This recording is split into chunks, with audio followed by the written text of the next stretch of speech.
Afternoon, YouTube. Alright, so today we are going to be welding this cast iron yoke to our some sort of steel spline shaft from that we got machined in the last part of this build series. And the plan here is actually pretty simple. I'm going to light up our forge that we made a month or two back, and I'm going to get this going here momentarily, and then we're going to toss this whole assembly in there, and we're going to get it all nice and warm, and then we're going to weld it, and I'm going to throw it back in here to cool down slowly. One of the main things you have to avoid is what I refer to as heat shock, which is where you go from room temperature to really hot, like when you weld something, all the way back down to room temperature when you just let it cool in the air, for instance. And you know, that's definitely something we don't really want to have to deal with, because you know, the quick change is what can crack your cast iron. So that's why we're going to use the forge. We're going to throw it in here, it'll heat up slowly.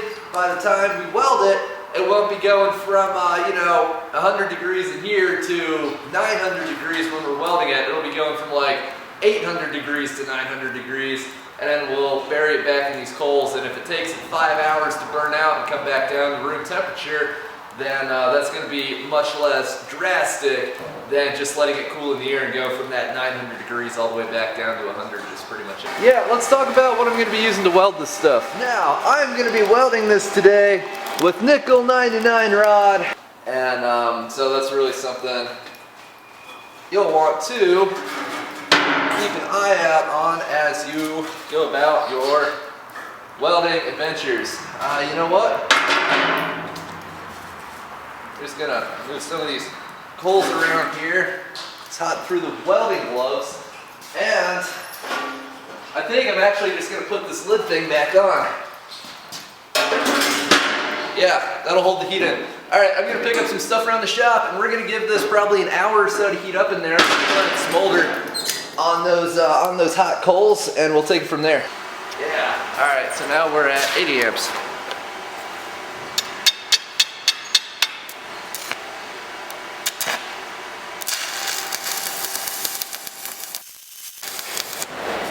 That feels quite a bit better. Alright, hot metal coming through.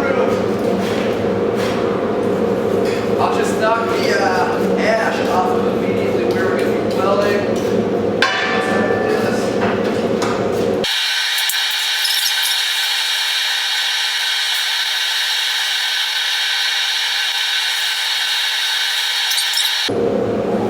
Now let's just beat this weld for some stress relief.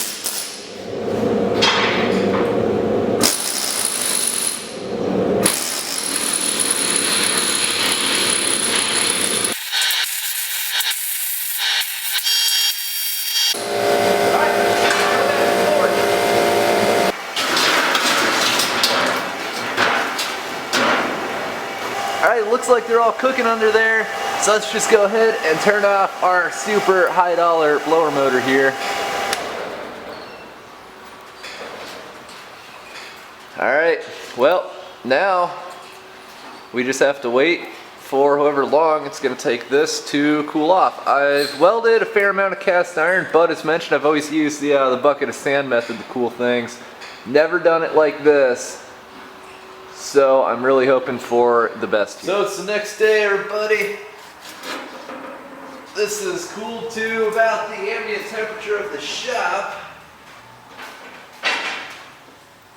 And now let's take a look at what we've got here.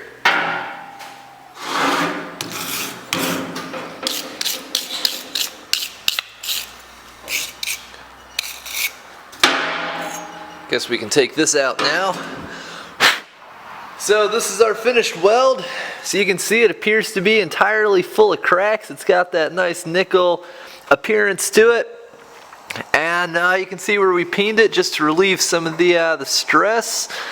And it looks like it's on there pretty well to me. Now you'll also notice, instead of welding all the way around here, I actually put down 2 welds with a little gap in between them. That way if a crack starts somewhere, then it won't make it all the way around this. It'll just crack one of the two welds, and that should slow down our potentially catastrophic failure. And I'm gonna see if that helps. Yeah, look at that, it goes right on. Maybe there's like a little piece of gunk somewhere, or maybe the dimensions of the inside of the spline shaft were changed from the heat like 1/1000th of an inch or two.